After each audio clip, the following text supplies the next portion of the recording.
I am 22 years old when I first noticed the missing money. It's a Tuesday morning in March, and I'm sitting in the cramped office above the vintage clothing shop where Maya and I started our business 18 months ago. The Business Relux, a sustainable fashion resale AAP, born from late-night sketches in our college dorm room. Maya helped me code the prototype. We launched together now, staring at our bank statement. I see a withdrawal I don't recognize. $5,000. Transferred to an account I've never heard of. Maya. I call down the stairs. She appears in the doorway, coffee in hand, her dark curls pulled into a messy bun. She's wearing one of our vintage Finza 1970s Diane von Furstenberg wrap, dress that looks better on her than it ever did on me. We've been best friends since we were 7 years old. I trust her more than I trust myself. What's up, Lex? Do you know anything about this transfer? $5,000 too. I squint at the screen. TechFlow Solutions. She leans over my shoulder and I smell her signature jasmine perfume. The same scent she's worn since high school. That's the payment processing upgrade, she says smoothly. Remember? We talked about it last month. The one that'll reduce our transaction fees by 3%. I don't remember this conversation. But I also don't remember a lot of conversations lately. We've been working 16-hour days, and my ADHD medication makes me foggy sometimes. I probably just forgot. Right, I say. Sorry, my brain is mush. She squeezes my shoulder. You need to sleep more, Lex. I worry about you, says Maya, always worried. Always taking care of me. She's been doing it since we were kids, when I was 7. Maya saved me from drowning. We were at our family's lake house in New Hampshire. And I'd waded too far out, gotten caught in the current. She was the one who grabbed my arm, pulled me back to shore while the adults were inside making lunch. She sat with me on the dock afterward, rubbing my back while I coughed up water. I've got you, she'd said. I'll always have you. When I was 15, my parents divorced. Dad moved to Seattle with his new girlfriend. Mom spiraled into depression, stopped getting out of bed. Maya's family basically adopted me. I spent more nights at her house than my own that year. Her mother, Patricia, made me feel like I mattered. You're not a burden, Alexis, Patricia would say, serving me dinner at their mahogany table. Your family, Maya and I, were inseparable. We had our own language inside jokes that made us collapse into laughter in the middle of restaurants. We knew each other's passwords, PIN codes, social security numbers. We were each other's emergency contacts, references, guarantors. When I was 18, I got into MIT, full scholarship. Computer science. Maya got into Boston University. Not quite the same prestige, but we'd be in the same city. That's what mattered. We rented an apartment together in Allston. Split everything 50-50. Shared a bank account for expenses because it was easier. She had access to my student loan money because sometimes I forgot to pay rent on time and she didn't want me to get evicted. I'm better at this stuff, she'd say, and it was true. She was organized. Responsible. I was the creative one. The dreamer who came up with big ideas but struggled with follow-through. Senior year, I had the idea for Relux, a sustainable fashion marketplace that used AI to authenticate designer pieces and match sellers with buyers. Maya helped me build the algorithm. She was the operational brain to my visionary chaos. We graduated. Used my student loan refund $15,000 as seed money. Found investors. Built a team. Within a year, we had 50,000 users and were processing $100,000 in transactions monthly. I was the founder and CEO. Maya was we split equity 6040. In my favor because it was my idea, my code, my vision. She agreed readily. You're the genius, she'd said, hugging me when we signed the papers. I'm just happy to be along for the ride. That was. Maya. Generous, loyal. My best friend. I am 23. When I apply for a business credit card and get rejected insufficient credit history, the email says, which makes no sense. I've been building credit since I was 18. I have student loans, a car payment, a credit card I pay off every month. I call the credit card company. They tell me there are multiple delinquencies on my credit report. Late payments, maxed out cards, collections. That's impossible, I say. I don't have any maxed out cards. The representative reads off account numbers. I recognize 2 of them. Cards I opened but rarely use. But the balance is $20,000 on one.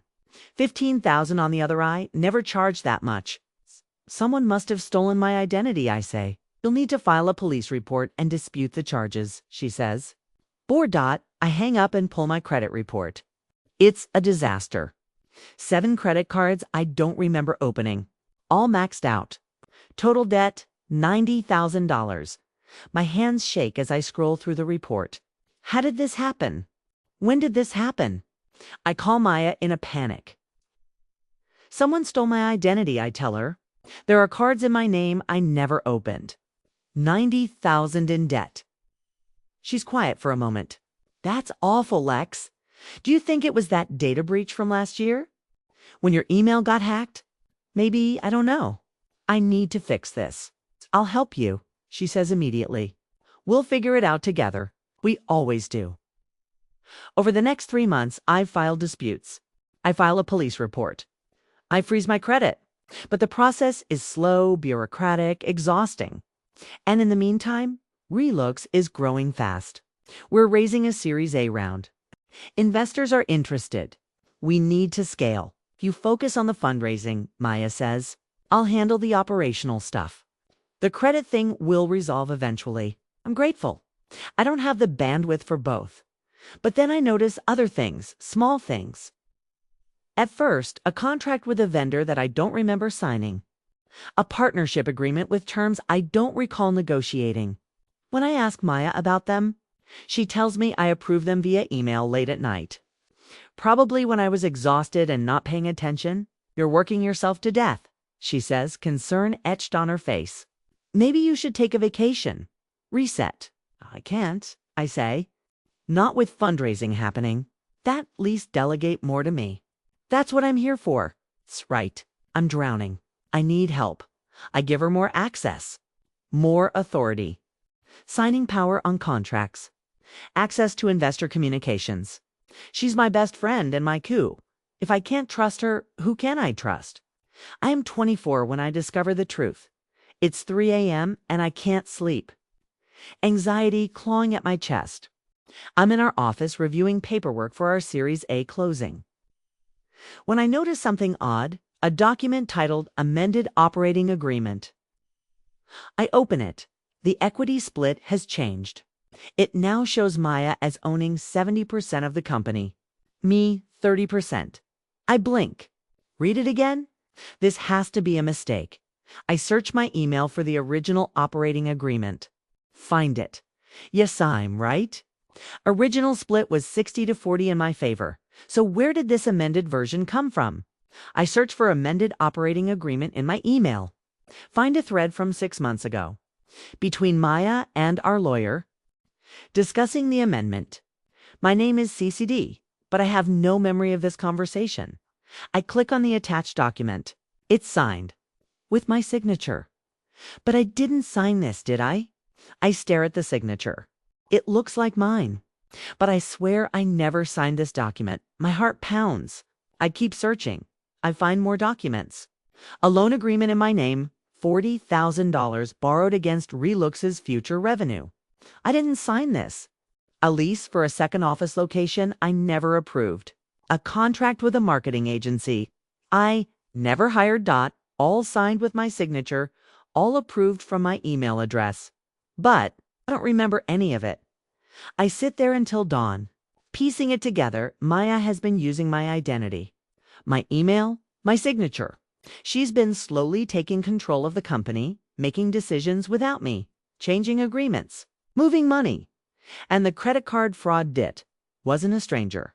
It was her. She had my social security number, my passwords, my trust she's been stealing from me for at least 2 years. The realization hits me like a punch to the gut. I'm going to be sick. I run to the bathroom and vomit until there's nothing left. I wait until Maya comes into the office at 9. She breezes in with her usual coffee and croissant, smiling. Morning. Ready to crush this week? I'm sitting at the conference table with printouts of everything I found. 30 pages. Annotated in red. Her smile falters when she sees my face. We need to talk, I say. She sets down her coffee slowly. Okay? I slide the documents across the table. Explain these. She picks them up, flips through them. Her face remains neutral. Explain what? The amended operating agreement. The loan, the credit cards, all of it. She's quiet for a long moment. Then she sighs. Lex, I was going to talk to you about this, about stealing from me. I didn't steal from you. Her voice is calm, reasonable. I made executive decisions to keep the company running. You changed our equity split without telling me, because you weren't paying attention. Her voice rises slightly. You were so focused on the vision, on the fundraising, you weren't managing day-to-day operations. Someone had to step up. By forging my signature, I didn't forge anything. You gave me power of attorney, remember? I freeze. No, I didn't. Yes, you did. Last year, when you had that medical procedure, you signed paperwork giving me temporary authority to act on your behalf. I still have it. It's legal. She's lying. I never had a medical procedure. But she says it so confidently that eyes can guess meself. Did I? Was there something I forgot? What about the credit cards? A demand. The $90,000 in debt. Those were business expenses. She meets my eyes without flinching. We needed capital. You didn't want to dilute equity by raising more money, so I used your credit. I've been making the payments. No, you haven't. My credit is destroyed. Because you kept missing payments. I tried to handle it, but you insisted on micromanaging. That's not what happened. She stands up, suddenly angry. Do you have any idea how hard I've worked to keep this company afloat while you were having your creative meltdowns and panic attacks? I've been holding everything together, Lex, and this is how you thank me. I'm shaking now. You stole my identity. You forged documents. This is fraud, Maya. Her expression shifts, goes cold. If you try to make this a legal issue, she says quietly, I'll bury you. I have emails showing you approved every single decision. I have documents with your signature. I have testimony from everyone on our team that you've been increasingly unreliable and I've been the one actually running this company. You're gaslighting me. I'm protecting our business. If you want to throw it all away because you're having some kind of paranoid episode, fine. But I'm not going down with you. She grabs her bag and walks out. I sit there, stunned. She's going to make this my fault. She's going to convince everyone I'm the problem. And she has the documentation to do it. Within a week, Maya has turned the company against me. She calls an emergency board meeting without me. Tells the investors I'm having a mental health crisis. That I've been making erratic decisions, accusing her of fraud, trying to sabotage the business. I love Alexis, she tells them, tears in her eyes.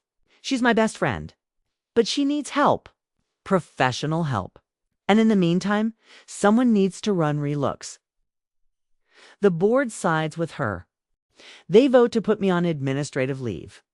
They make Maya interim CEO. I'm locked out of my own company. I hire a lawyer. Show him the evidence. This is clearly fraud, he says. But proving it will be difficult. She has documentation that appears to show you approved everything. You'll need to demonstrate that these signatures were forged or that you were coerced. Can we get a handwriting expert? Possibly. But if she used digital signatures or had your login credentials, it becomes murkier.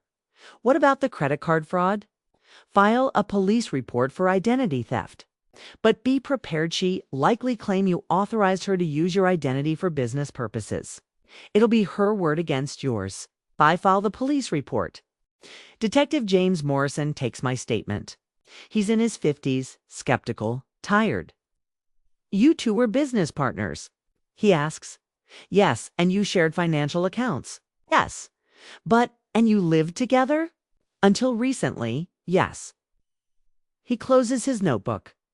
This sounds like a civil dispute, not a criminal case. She stole $90,000 from me using my identity, which you'll need to prove in court.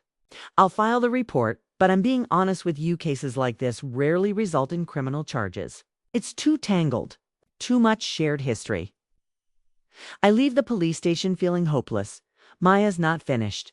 She files a restraining order against me, claiming I've been harassing her, threatening her, stalking her outside her apartment. The judge grants a temporary order. I'm barred from coming within 500 feet of her, which means I can't go to my own office.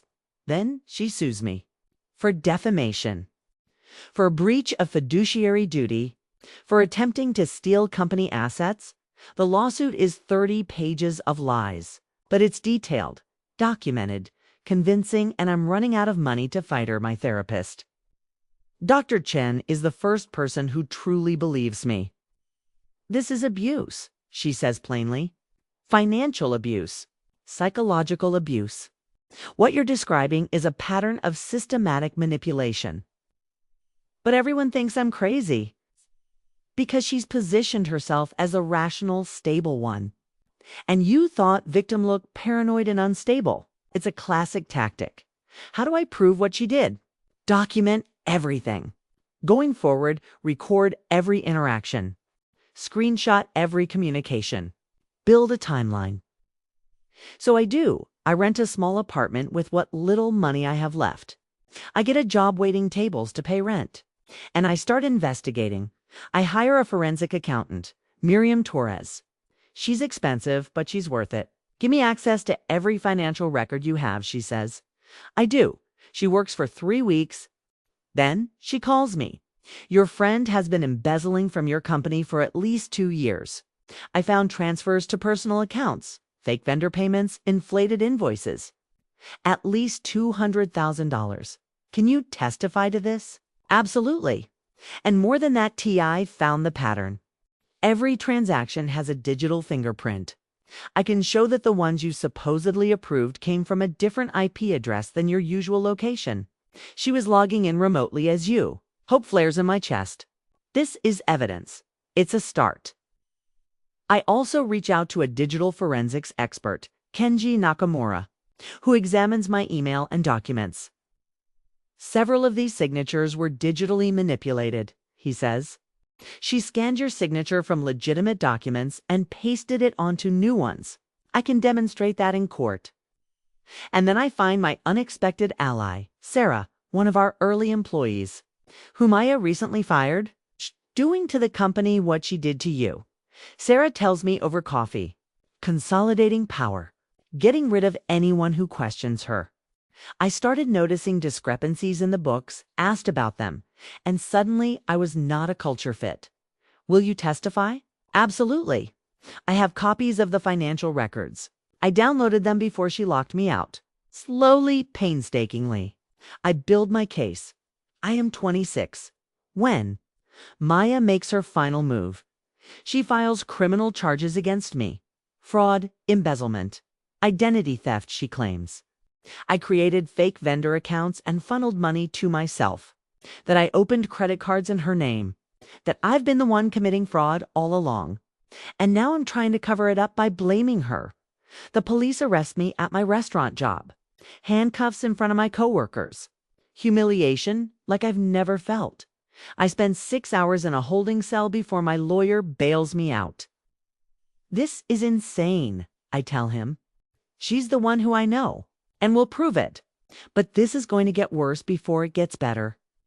He's right. The media picks up the story. Tech entrepreneur accused of defrauding best friend. My face is plastered across tech blogs. People I went to college with see it. People from MIT, investors, I'm unemployable, unhireable, ruined. I have a breakdown. Sit on my bathroom floor at 3 a.m., sobbing so hard I can't breathe. My mom calls. She's the only family I have left. I believe you, Lex, she says. I know Maya. I know what she's capable of. What do you mean? Mom's quiet for a moment. There were things when you were kids. Small things. Money would go missing from my purse. I always thought it was you, but I don't know. Maya was always around. This should make me feel validated. Instead, it makes me feel sick. How long has Maya been doing this? My criminal trial starts in January. The prosecution's case is strong. They have documentation, emails, financial records, all showing that I opened accounts, moved money, made transfers, but my defense is stronger. Miriam testifies about the IP addresses, the pattern of logins. These transactions weren't made by Ms. Hayes. They were made by someone with access to her credentials, operating from a different location. Kenji testifies about the forged signatures, shows side-by-side comparisons. These signatures were digitally manipulated. You can see the artifacts here and here. Sarah testifies about what she witnessed. Maya had complete access to Alexis's accounts. She told me once that Alexis had given her full authority to act on her behalf. And then I testify. I tell the jury everything. About our friendship. About the drowning when we were 7. About how Maya slowly, carefully positioned herself to take everything from me. She knew me better than I knew myself, I say. She knew my weaknesses, my ADHD, my tendency to trust. She used all of it against me. Maya testifies too. She's poised, sympathetic. She cries on the stand. I loved Alexis like a sister, she says. I tried to help her, but she became paranoid, erratic. She accused me of things I never did. I think she's genuinely mentally ill, and I feel terrible that it's come to this. The jury deliberates for 2 days. When they come back, I can't breathe. Not guilty. I collapse into my lawyer's arms. But it's not over. The criminal acquittal helps, but I still need to win the civil case to get my company back. We go to trial again. This time, it's about Relux, about who really founded it. Who owns it? Who defrauded whom? Maya's lawyers paint me as a lying, vindictive ex-friend who can't accept that her business partner was more competent than her. Lawyers paint Maya as a calculating predator who spent years positioning herself to steal everything. The judge listens to 6 weeks of testimony. Finally, he rules. It's clear to this court that Ms. Hartwell engaged in a systematic pattern of fraud, identity theft, and embezzlement. The evidence of forged signatures, unauthorized access, and financial misconduct is overwhelming. He orders Maya to return all assets, to transfer the company back to me, to pay restitution for the credit card debt and legal fees. Total amount, $340,000. She's also charged with multiple felonies, fraud, identity theft, embezzlement. The prosecutor offers her a plea deal, 5 years. Served 2 with good behavior. She takes it at her sentencing hearing. She finally looks at me. I'm sorry, she says, but her eyes are empty. She's not sorry for what she did. She's sorry she got caught. The judge sentences her. 2 years in prison, it's not enough. It will never be enough, but it's something. I am 31 years old. I'm drinking coffee on the rooftop of Relux's new headquarters. We have 200 employees now. We're in 12 countries. We're profitable. I rebuilt the company from scratch after getting it back. Hired a new team. Restructured everything. Created safeguards so that no one person can ever have that much control again. I sold my apartment and bought a small house in Cambridge. I have a dog rescue mutt named Phoenix. I have a therapist I see weekly. I'm on medication for PTSD and anxiety. I don't trust Isley anymore. I probably never will again. But I'm building a new support network, carefully, slowly. My lawyer. David became a friend. Miriam, too. We have dinner sometimes, the 3 of us, and talk about things that aren't legal cases. I'm dating someone, Priya, a neuroscientist I met at a conference. She knows my whole story. She's patient with my triggers, my hypervigilance, my need for control. You're allowed to take up space, she tells me. You're allowed to trust people. Not everyone is Maya. I'm trying to believe her. Maya got out of prison 8 months ago. She moved to Portland, changed her name, started over. I heard through mutual acquaintances that she's working in marketing now. I have a Google alert set for her new name. Just in case, sometimes I still have nightmares about her. I wake up in a cold sweat, convinced she's standing in my doorway, smiling that familiar smile. But then I remember, I won. I got my company back, my reputation back, my life back. She didn't destroy me. She tried, but she didn't. And that's the real victory. Last month, gave a TED Talk about financial abuse in startups, about how to recognize the red flags, about how to protect yourself. The video went viral. 3 million views. Hundreds of people reached out to me saying, "This happened to me too. I've started a nonprofit." Resources for entrepreneurs who've been defrauded by partners. Legal aid. Forensic accounting services.